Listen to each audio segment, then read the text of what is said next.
We do have a progress report now on Vermont's ongoing recovery process. The state's chief recovery officer says that Vermont is where most states are at this stage following a major disaster.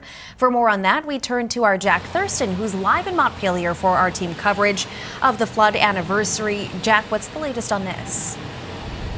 Well, Lauren and Liz, we walked around North Barre with Douglas Farnham, who has nothing but praise for the various long-term recovery groups around the state who worked so hard to uplift their communities. Farnham says now is really the time for communities to have serious conversations about minimizing their flood risk for the future, to prepare for storms to come.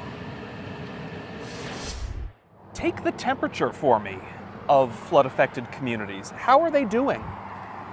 I think a lot of our communities are doing extremely well. When you think about how we've built for the last 200 years, it seems so big to tackle. How do we reshape our communities?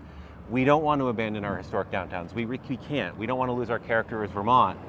But how do we change how we use them? How do we do that and keep using our communities and our spaces? So I do think like Plainfield and Barre are both great examples. I know Weston is also having a lot of community discussions.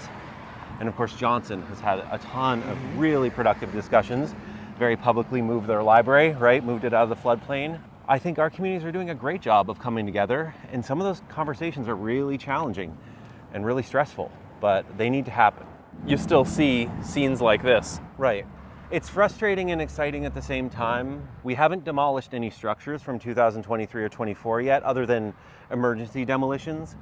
But our buyout program, it has gotten to the point where we have closed on some properties, like less than 10, but we have started closing on properties and we'll be moving into the demolition phase this summer, I believe.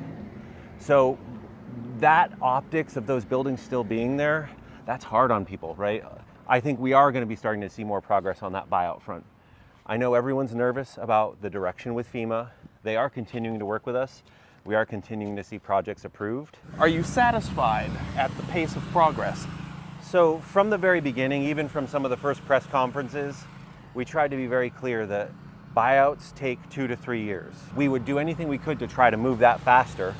And the fact that we've had a handful of those buyouts close before the 2-year timeline does make me happy. I think we're roughly where most states are at this point in the process after a major event. Obviously, I think we all wish we were farther ahead, and we just have to keep our nose to that grindstone, and we'll get there.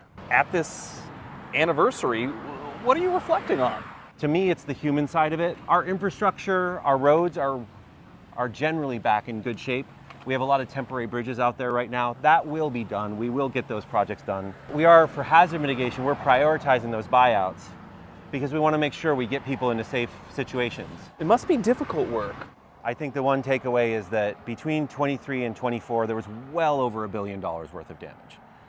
It's not the type of damage that we can continue to experience in Vermont.